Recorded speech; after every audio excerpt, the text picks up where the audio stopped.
Halo, Assalamualaikum warahmatullahi wabarakatuh. Selamat berjumpa kembali dalam video pembelajaran di channel saya, Ima Suseno. Dalam video pembelajaran kali ini kita akan mempelajari tentang katabolisme lemak dan protein. Jadi dalam video ini saya akan menjelaskan mengenai konsep serta pemaparannya lebih detail ya. Jadi jangan sampai di skip, tonton sampai habis, dan jangan lupa untuk subscribe, like, share, and comment. Oke, ayo kita mulai. Jadi seperti di pelajaran sistem pencernaan di kelas 11, dan pasti ingat bahwasanya zat makanan sumber energi itu ada apa aja yo? Oke, ada karbohidrat. Selain karbohidrat ada lemak. Selain lemak ada protein. Nah, kita ke karbohidrat dulu. Di beberapa video sebelumnya kita sudah mempelajari bahwasanya katabolisme atau pemecahan terhadap karbohidrat dengan tujuan agar memperoleh energi itu disebut sebagai respirasi atau respirasi seluler ya, karena memang berlangsung di level sel.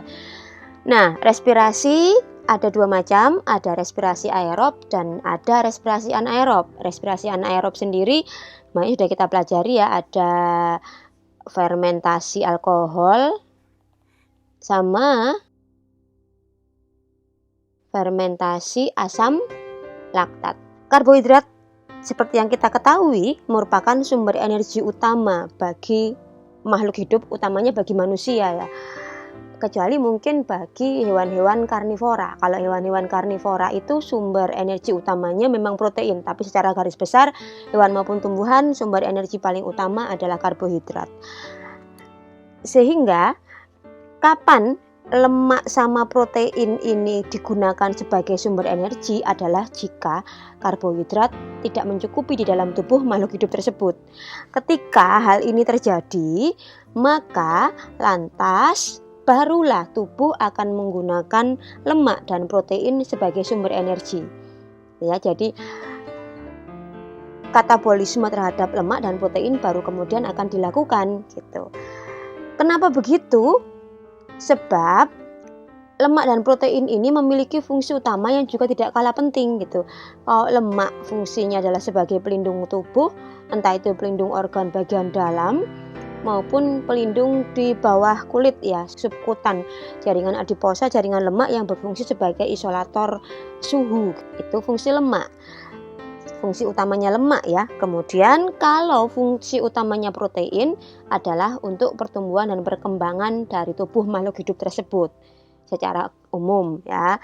Sehingga fungsi paling utama sebagai sumber energi diambil alih oleh karbohidrat karena lemak sama protein memiliki fungsi utama yang tidak kalah penting gitu. Sehingga baru kemudian kalau kepepet akhirnya lemak dan protein digunakan. Selain itu juga akan ada alasan lain, silakan disimak terus.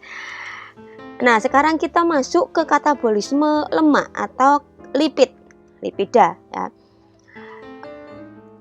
Lemak akan dikatalisis, akan dipecah, dibongkar menjadi senyawa yang lebih sederhana, yakni asam lemak.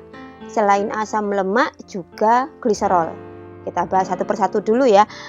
Asam lemak melalui proses beta oksidasi akan diubah menjadi asetil koenzim A. Nah, selanjutnya asetil CoA akan masuk ke siklus Krebs. Oke kan?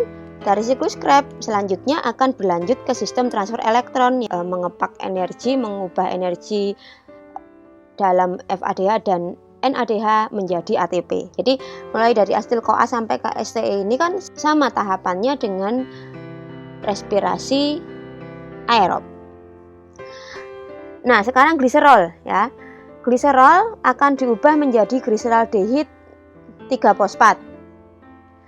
Gliseraldehid 3-fosfat selanjutnya akan diubah menjadi asam pirufat ya, karbonnya 3. Asam pirufat selanjutnya akan diubah menjadi asetil CoA. Dari asetil CoA selanjutnya akan berlanjut ke siklus Krebs dan ke sistem transfer elektron sehingga dihasilkanlah energi total secara keseluruhan. Ini katabolisme lemak atau lipid.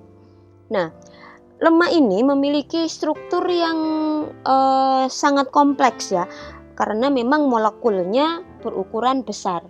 Ada asam lemak yang karbonnya berjumlah 16, ada yang berjumlah 18 gitu ya. Kalau berjumlah 16 itu akan menghasilkan ATP sekitar 131 ATP. Coba dibandingkan dengan glukosa, satu glukosa hanya bisa menghasilkan 36 atau 38 ATP. Jadi sebenarnya jauh lebih besar energi yang terdapat di dalam lemak dibandingkan dengan karbohidrat. Akan tetapi karena memang strukturnya yang kompleks tadi, maka pemecahan lemak atau katabolisme lemak ini membutuhkan lebih banyak sumber daya. Di antaranya adalah kebutuhan akan oksigen lebih tinggi untuk melakukan katabolisme lemak atau lipid ini, sehingga tubuh selagi memang tidak terpaksa tidak menggunakan lemak atau lipid sebagai sumber energi. Selanjutnya adalah katabolisme protein. Protein akan dipecah menjadi asam amino. Seperti yang sudah kita ketahui, asam amino ada sekitar 20 macam, ada asam amino esensial, ada asam amino non esensial. Lagi-lagi pelajaran di sistem pencernaan kelas 11. Jadi asam amino yang ragamnya sekitar 20-an tadi, selanjutnya gugus karboksilnya akan dipotong ya. Gugus COOH-nya itu akan dipotong agar kemudian asam amino tersebut dapat bergabung ke senyawa-senyawa yang akan kita pelajari sekarang ya. Yang pertama, kalau asam amino yang alanin, glisin, sistein, serin, treonin, maka mereka ini akan bergabung, karbonnya akan bergabung dengan asam pirufat.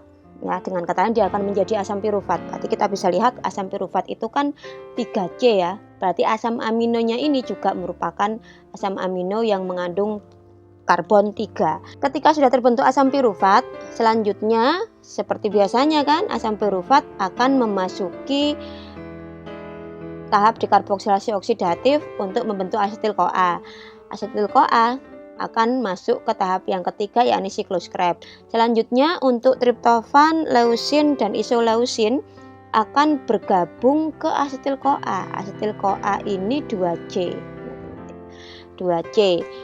Lantas ada leusin, lisin, fenilalanin, tirosin, itu harus diubah dulu menjadi asetil-CoA. Baru kemudian dari asetil-CoA ini dia akan bergabung ke asetil-CoA. Setelah jadi asetil-CoA, ya sudah dia akan masuk ke siklus Krebs. Ada juga jenis asam amino yang lainnya, yakni asparagin dan aspartat, yang dia akan bergabung ke asam oksaloasetat. Asam oksaloasetat ini karbonnya 4. Berarti asparagin dan aspartat ini karbonnya juga 4. Selanjutnya aspartat, tirosin, fenilalanin, dia akan bergabung ke fumarat. Karbonnya fumarat juga 4. Selanjutnya valin, metionin, treonin, dan isoleusin akan bergabung ke suksinat. Karbonnya juga 4. Nah, untuk glutamat, glutamin, histidin, prolin, dan arginin, dia akan bergabung ke alfa ketoglutarat. Karbonnya 5. Berarti glutamat, glutamin, histidin, prolin, dan arginin ini memiliki karbon sebanyak 5.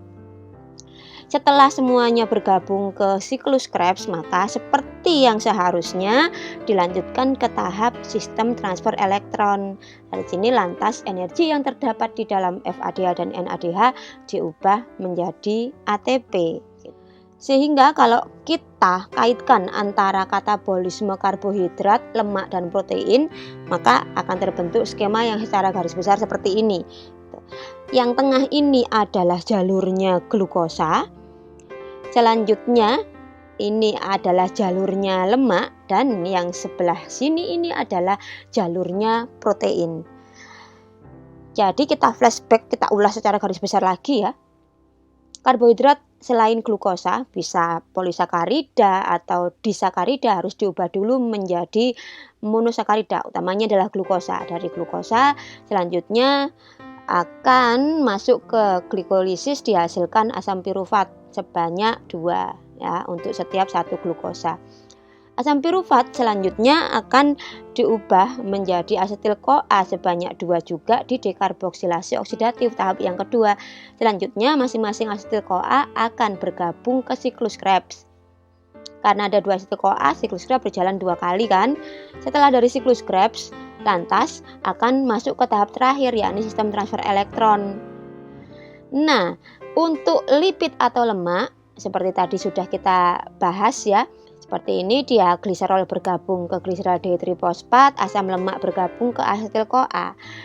Protein akan diuraikan menjadi asam amino, ada 3 jalur ya, jalur asam amino yang 3C akan bergabung dengan asam pirufat, asam amino yang 2C akan bergabung dengan asetil-CoA, asam amino yang 5C dan 4C akan bergabung ke siklus Krebs.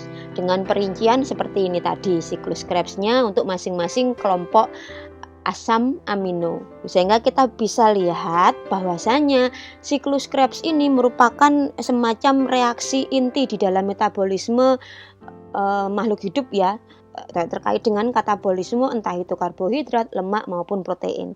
Sehingga terlihat ini ada keterkaitan yang sangat erat ketika salah satu senyawa sumber energi ini berkurang dan tubuh membutuhkan energi, maka energi kemudian dipasok dari zat makanan yang lain. Kalau glukosa habis, karbohidrat habis, maka energi diambil dari lemak atau lipid, juga diambil dari protein.